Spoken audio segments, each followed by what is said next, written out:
التربية. صباح الفل، عاملين ايه؟ يا رب تكونوا كويسين. نتكلم كده حاجة سريعة كده. يعني ايه تربية؟ يعني ايه اقدر اقول انا مربية ابني احسن تربية؟ يعني ايه تربية؟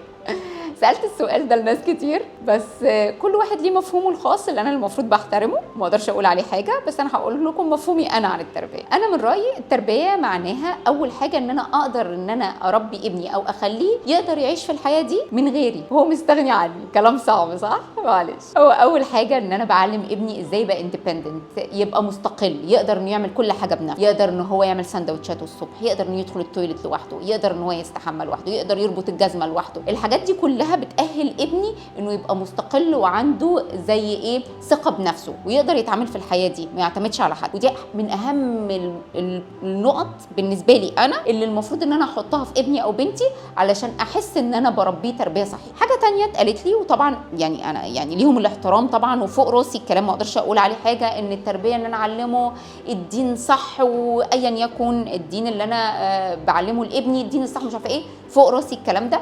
بس قبل ما نعلمهم الدين الصح لازم ان احنا نعلمهم برضو يعني ايه ان احنا نحس بالناس، يعني ايه نحس بالحيوانات، يعني ايه لما يبقى في 3 قاعدين من صحابنا او احنا يعني ال3 ما اروحش اوشوش صاحبي وصاحبي الثالث يزعل. اعلمه يعني ايه يبقى يخلي باله من تصرفاته، يخلي باله انه ما يضايقش حد. اعلمه ان هو يجي ويحكي لي اي حاجه سواء كبيره او صغيره. دي من ضمن التربيه، ان انا احسسه بحته الامان انه يجي يحكي لي. التربيه مش كلمه، ولا التربيه ان انا اجيب له لعب، ولا التربيه ان انا ادلعه، ولا التربيه ان انا اضربه. التربيه حاجات كتيره كده كوكتيل في بعض. انت حطيت ايه؟ هل حطيت مقادير قد بعضها كلها؟ الله ينور يا باشا. لا، حطيت حاجه زياده عن حاجه شيل يا معلم. يا رب بس يا رب يعيننا ان احنا نربي ولادنا التربيه الصح اللي احنا عايزينها، نخليهم ناس سويه نفسيا.